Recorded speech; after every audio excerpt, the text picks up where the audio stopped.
ito po may mga sinusulong po na yung 4-day work week para po makatipid po sa pamasahe, makatipid po sa sa kuryente, 'di ba?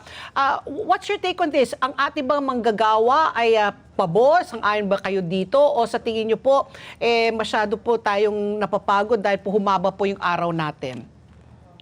Opo, yung aming panawagan sa 4-day work week, dapat ito po ay produkto ng kasunduan at meron pong kasulatan sa pagitan ng mga manggagawa at ng kanilang management whether they would adopt yung 4-day work week kasi unfortunately hindi po ito bagay talaga sa lahat ng industriya, especially sa nabanggit nyo. Kung magiging 10 oras, 12 oras sa isang araw ang tatrabahuin, ay napakahirap po yun sa mga labor-intensive industries. Correct. Gayon din, no, ang aming panawagan, basta trabaho, higit 8 oras. Regardless kung ito ay compressed work week, dapat yun ay bayad ng overtime pay. Napakahalaga ho nito, especially dahil mas marami po tayong mga manggagawa na arawan ang sweldo. Sila yung nangangamba na kung gagawing 4 na araw ay magkakaroon sila ng kabawasan sa benepisyo at sweldo na yun naman po ay pinagbabawal.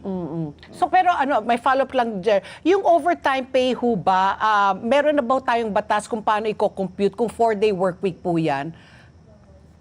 Yun nga po yung nananawagan kaming repasuhin kasi alam niyo po ang naggo-govern dito, especially for private sector, ay isa lamang pong labor advisory ng Department of Labor and Employment na naisulat yun way back pa 2004.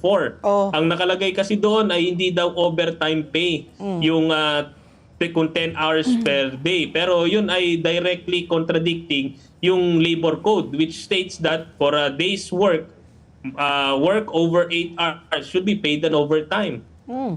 Parang hindi ko maintindihan. So paano 'yun? Kung kayo po ang tatanungin, let's himayin lang po natin. Kunyari tayo po ay nakipag-usap sa ating mga boss, no, pumayag sila 4-day work week kasi kunyari front of house, no, clerical.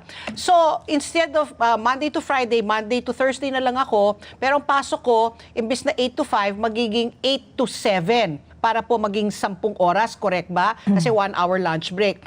Yun ba ay katumbas na sa overtime? But because my output is still 40 hours a week, it should be regular pay. Or should it be overtime pay?